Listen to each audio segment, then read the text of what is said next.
JMM ने दिवंगत रामदास सोरेन के बेटे सोमेश सोरेन को उम्मीदवार बनाया, तो बीजेपी ने पूर्व मुख्यमंत्री चंपाई सोरेन के बेटे और विधानसभा चुनाव में उम्मीदवार रहे बाबूलाल सोरेन पर फिर से भरोसा जताया है। सभी अपनी अपनी जीत का दावा कर रहे हैं। सोमेश सोरेन के नामांकन सभा में सीएम हेमंत सोरेन समेत कई मंत्री शामिल होंगे। अब नजरें टिकी है सियासी संग्राम पर, जिसमें कौन दमदार साबित होगा इसका फैसला 14 नवंबर को पता चलेगा। पूरी खबर आप जानिए इस रिपोर्ट के जरिए। घाटशिला उपचुनाव बना जंग का मैदान। जेएमएम वर्सेस बीजेपी, किसका पलड़ा भारी? उपचुनाव के लिए कौन कितना तैयार?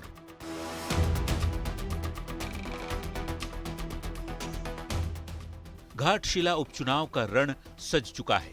दोनों प्रमुख दल जेएमएम और बीजेपी ने अपने अपने योद्धा मैदान में उतार दिए हैं, जिससे यह मुकाबला अब प्रतिष्ठा की लड़ाई बन गया है। जेएमएम ने दिवंगत मंत्री रामदास सोरेन के बेटे सोमेश सोरेन को अपना उम्मीदवार घोषित कर दिया है। इस फैसले के पीछे पार्टी की रणनीति साफ है। रामदास सोरेन के निधन से उपजी सहानुभूति की लहर को वोटों में तब्दील करना और अपने पारंपरिक गढ़ को सुरक्षित रखना। सोमेश के नामांकन में मुख्यमंत्री हेमंत सोरेन सहित कई मंत्रियों की मौजूदगी ये दर्शाती है कि जेएमएम इस उपचुनाव को कितनी गंभीरता से ले रहा है। घाटशिला उपचुनाव इंडिया गठबंधन की जीत होगी, प्रबल बहुमत से जीत होगी। आप पुराना रिकॉर्ड देखिए, जितने भी उपचुनाव हुए हैं सभी जगह पर इंडिया गठबंधन के साथी। दूसरी ओर बीजेपी ने एक बड़ा राजनीतिक दांव चलते हुए पूर्व मुख्यमंत्री चंपाई सोरेन के बेटे बाबूलाल सोरेन को अपना उम्मीदवार बनाया है। यह दूसरी बार है जब बाबूलाल सोरेन इस सीट से चुनाव लड़ेंगे। पिछले विधानसभा चुनाव में उन्हें रामदास सोरेन के हाथों हार का सामना करना पड़ा था। बीजेपी की यह रणनीति सोरेन वर्सेस सोरेन का एक सीधा मुकाबला बनाने की भी है, ताकि आदिवासी वोटों का बंटवारा हो सके और जेएमएम के सहानुभूति कार्ड को बेअसर किया जा सके। बाबूलाल सोरेन को दोबारा मौका देकर बीजेपी ने संकेत दिया है कि वो स्थानीय समीकरणों और जमीनी कार्यकर्ताओं पर भरोसा कर रही है। और जनता इस सरकार से त्रस्त हो चुकी है, क्योंकि इतना आज खराब स्थिति झारखंड की है। बाबूलाल सोरेन जो भारतीय जनता पार्टी के प्रत्याशी हैं, भारी बहुमत से चुनाव। घाटशिला उपचुनाव में जीत के लिए बीजेपी झारखंड की राजनीति में कमबैक की उम्मीद लगाए बैठी है, तो जेएमएम की ओर से भी उपचुनाव जीतकर 1 साल के कामकाज को बेहतर बताते हुए जनता की मुहर लगाने का दावा किया जा रहा है। जीत किसकी होगी ये तो चुनाव के नतीजे ही बताएंगे, लेकिन घाटशिला का घमासान हर दिन गहराता जरूर जा रहा है। न्यूज़ 18 के लिए रांची से निरंजन सिंह के साथ संजय सिन्हा की रिपोर्ट। और देखिए, सीएम आवास पर हुई बैठक को लेकर तंज कसते हुए बीजेपी ने कहा कि पहले ये दावा किया जा रहा था कि बिना चुनाव प्रचार के ही जेएमएम ये चुनाव जीत लेगी, लेकिन सीएम हेमंत सोरेन और जेएमएम को घाटशिला उपचुनाव में बदलती हवा का रुख नजर आ रहा है। तभी सभी मंत्री और विधायकों को चुनाव में लगा दिया गया है।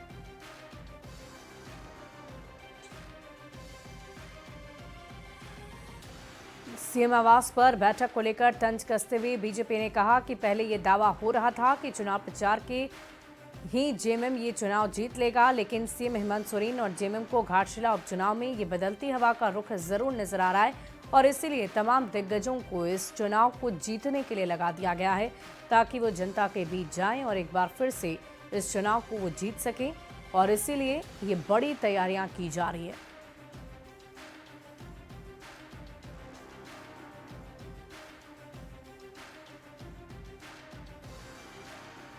मुक्ति मोर्चा और मुख्यमंत्री जी के उस उत्साह को क्या हो गया, जो इन्होंने कहा था कि बिना प्रचार के ही हम जो घाटशिला चुनाव बड़े मार्जिन से जीतेंगे। अब तो पूरे मंत्रियों को जो है बूथ वाइज जिम्मेवारी दी जा रही है। झारखंड मुक्ति मोर्चा के केंद्रीय समिति के सभी सदस्यों को एकदम गांवों में भेजा जा रहा है। मुख्यमंत्री खुद नॉमिनेशन में रह रहे हैं, तो इसका मतलब कहीं ना कहीं इनको जो हवा का बदलता रुख है वो पता चल गया है कि इस बार इनकी दाल गलने वाली नहीं है घाटशिला में। और आइए अब रुक करते हैं अगली खबर की ओर। जमशेदपुर में राज्यसभा सांसद आदित्य साहू ने प्रेस कॉन्फ्रेंस कर हेमंत सरकार पर जबरदस्त हमला बोला। वहीं घाटशिला उपचुनाव में बीजेपी की जीत का दावा भी किया है।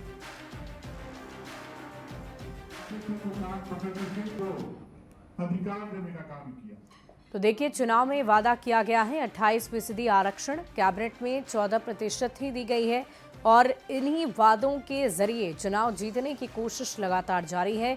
बीजेपी ने यह दावा किया है और इसके साथ साथ कई अन्य दावे भी किए जा रहे हैं ताकि घाटशिला की जनता को अपनी ओर आकर्षित किया जा सके।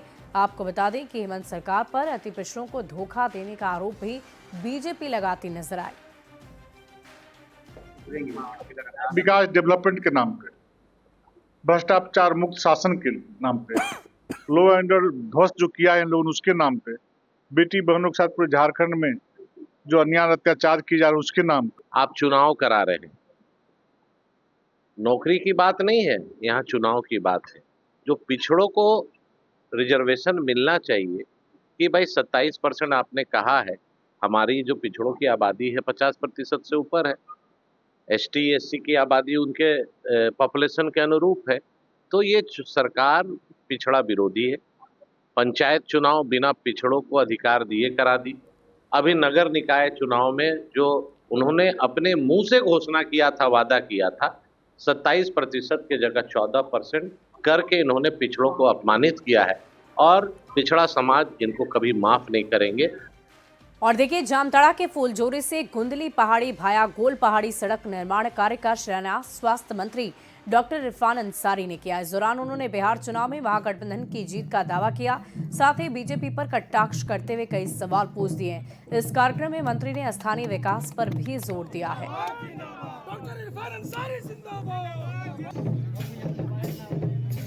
निश्चित तौर पर देखिए, बिहार में वहाँ की जनता बदलाव के मूड में है।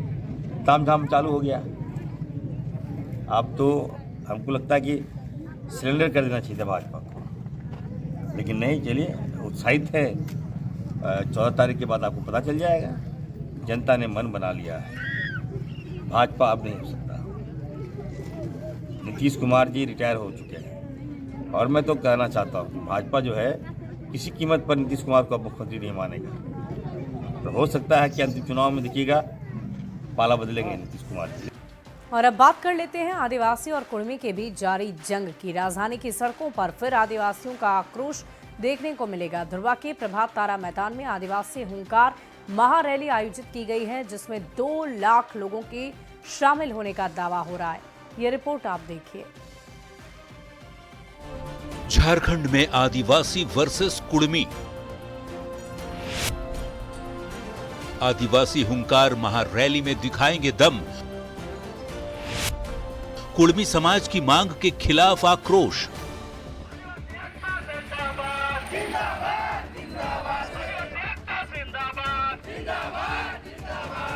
झारखंड की राजनीतिक और सामाजिक हलचल में कुर्मी वर्सेस आदिवासी का विवाद फिर नए सिरे से उभर रहा है। कुर्मी समुदाय लंबे समय से ST में शामिल करने की मांग कर रहा है। इस मांग को लेकर कुर्मी संगठनों ने आंदोलन की कमान संभाली है, जो अब पूरे राज्य में फैल चुका है। वहीं इसके खिलाफ आदिवासी संगठनों ने परस्पर मोर्चाबंदी की है। इनका तर्क है कि कुर्मी आदिवासी ही नहीं है, उनकी मांग गलत है। कुर्मी जो है वो हमारी जो परंपरा है आदिवासियों का, और वो आदिवासी बनना चाह रहे हैं और उसमें मेल नहीं खाता है। राजधानी रांची में आदिवासी हुंकार महारैली में आदिवासी फिर अपना दम दिखाएंगे। दुनिया को एक अलग दिशा दें। जो चीज़ें हमारे बीच में अभी तक हम अधूरे हैं, मैं हमेशा कोशिश यही रहा है कि जिस तरह मैं मुंबई शहर में रह के अपने बच्चों का परवरिश कर रहा हूँ, अच्छे स्कूल दे रहा हूँ, अच्छे अस्पताल दे रहा हूँ, उसी तरह हमारे बिहार के बच्चों का भी भविष्य हमारे बच्चों की तरह तय हो और हमारे बच्चों को बाहर गांव ना जाना पड़े। और उस विचारधारा में हमेशा भैया आगे रहे हैं और आप लोगों ने 17 महीने में इनका कारनामा देख ही लिया था। तो एक बार बदलने की ज़रूरत है और उस बदलाव में मैं थोड़ा सा एक मेरा भी हिस्सा हो और मैं उस सरकार को बदलने में और एक अलग दिशा में ले जाने में और एक बेहतर सरकार बनाने में एक मेरा योगदान हो, उसी के लिए मैं भी जुड़ा हूँ भैया से। और आज से नहीं, आज तो मैं आप लोगों के सामने पब्लिकली हुआ, बट मैं हृदय से और दिल से हमेशा से मैं इस परिवार का हिस्सा रहा हूँ और हिस्सा ही नहीं बल्कि एक परिवार का बेटा भी हूँ। मैं एक छोटा बेटा की तरह हमेशा प्रयास कर रहा हूँ और चाचा का आशीर्वाद हमेशा मुझे मिला है राबड़ी माता का आशीर्वाद मिला है, दीदी का मिला है, भैया का मिला है, बल्कि इस समाज के और इस परिवार से जो मुझे प्यार मिला है, शायद वो मुझे बाकी जगह मिले या ना मिले, उससे मुझे कोई फ़र्क भी नहीं पड़ता। बट मैं हमेशा प्रयास करता हूँ कि एक बेहतर दिशा में जो चीज़ें चल रही है, आज आप सब लोग बदलाव चाहते हैं, मैं ही नहीं, मुझे लगता है कि पूरा बिहार बदलाव चाहता है और उस बदलाव में एक मेरा भी योगदान हो, इसीलिए इस बदलाव के साथ मैं भी जुड़ना चाहता हूँ। देखिए एक मिनट, जैसा इन्होंने कहा कि कोई एमएलए मुख्यमंत्री और सरकार बनाने की बात नहीं है, बल्कि हम लोगों को बिहार बनाने का काम करना है और हम लोग नए सोच के हैं, नया बिहार बनाना है। पढ़ाई, दवाई, कमाई, सिंचाई, सुनवाई और कार्रवाई वाली सरकार, एक ऐसा बिहार बनाए जो पलायन मुक्त हो, बेरोजगारी जो है जड़ से समाप्त हो, महंगाई गरीबी खत्म हो, कारखाने लगे, निवेश आए, उद्योग आए, शिक्षा चिकित्सा व्यवस्था जो है बेहतर हो। और मुझे बड़ी खुशी है कि हम सब लोग नौजवान मिलकर के, आप ये भी जानते होंगे, हम भी, हमारी तो लड़ाई रही है कि भाई बेरोजगारी को जड़ से समाप्त किया जाए। 17 महीने 5 लाख नौकरी दिया गया, 3.5 लाख नौकरी प्रक्रियाधीन कराया गया, 4.5 लाख नियोजित शिक्षकों को राजकीय कर्मी का दर्जा दिया गया। अब मेरा, हम लोगों का एक सपना है कि बिहार से बेरोजगारी खत्म हो और हमने, जैसा आप सब लोगों के सामने कहा है कि हमारा संकल्प है, हमारा प्रण है और हमने लोगों से वादा किया है और हमने पहले भी कहा है, तेजस्वी की उम्र कच्ची हो सकती है पर जुबान पक्की है। जो कहा है वो किया है, जो कह रहे हैं वो करेंगे और हम सब लोग मिलकर के नया सरकार तो बनाएंगे ही बनाएंगे।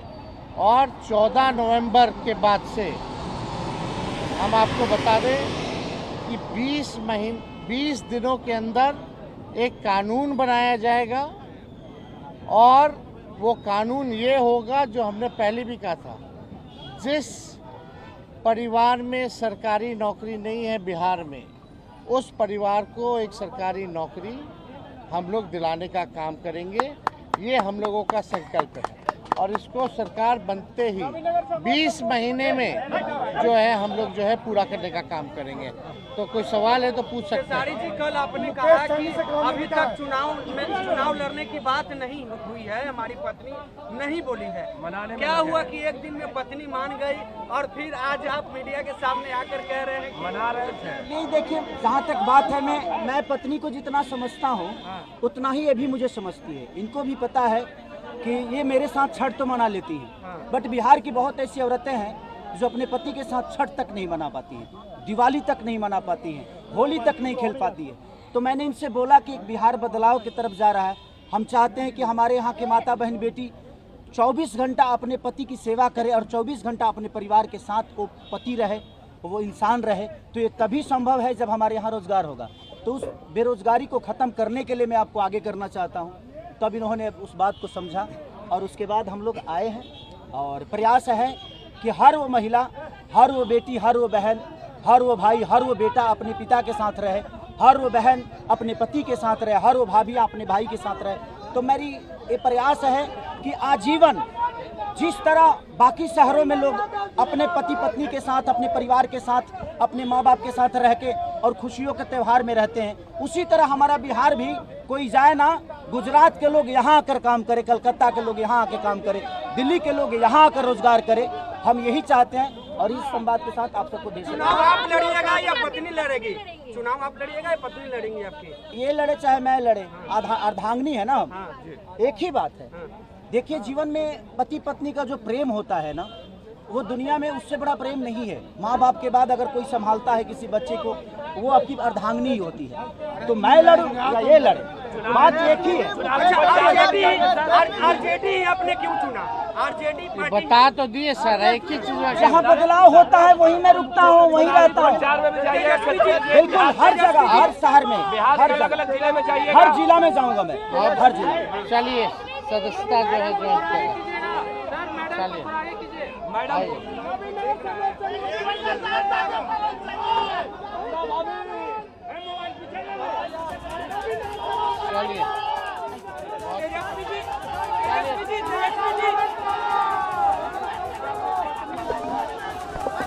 देखिए, खेसारी लाल यादव का बड़ा बयान आपने सुना। उन्होंने कहा कि बिहार में बदलाव लाने की जरूरत है और इसी बदलाव के लिए मैं खड़ा हूं। मैं लड़ूं या पत्नी लड़े एक ही बात है, क्योंकि ये हमारी अर्धांगिनी है। खेसारी ने आरजेडी की सदस्यता ग्रहण कर ली है। बड़ी खबर आपको बता रहे हैं, खेसारी की पत्नी ने भी सदस्यता ग्रहण की है। दोनों पति पत्नी ने आज राष्ट्रीय जनता दल का दामन थाम लिया है और अब वो चुनाव लड़ सकते हैं, ऐसी खबर सामने आ रही है। चुनाव लड़ने पर खेसारी का बड़ा बयान सामने आया। उन्होंने कहा कि मैं लड़ूं या मेरी पत्नी, बात एक ही है।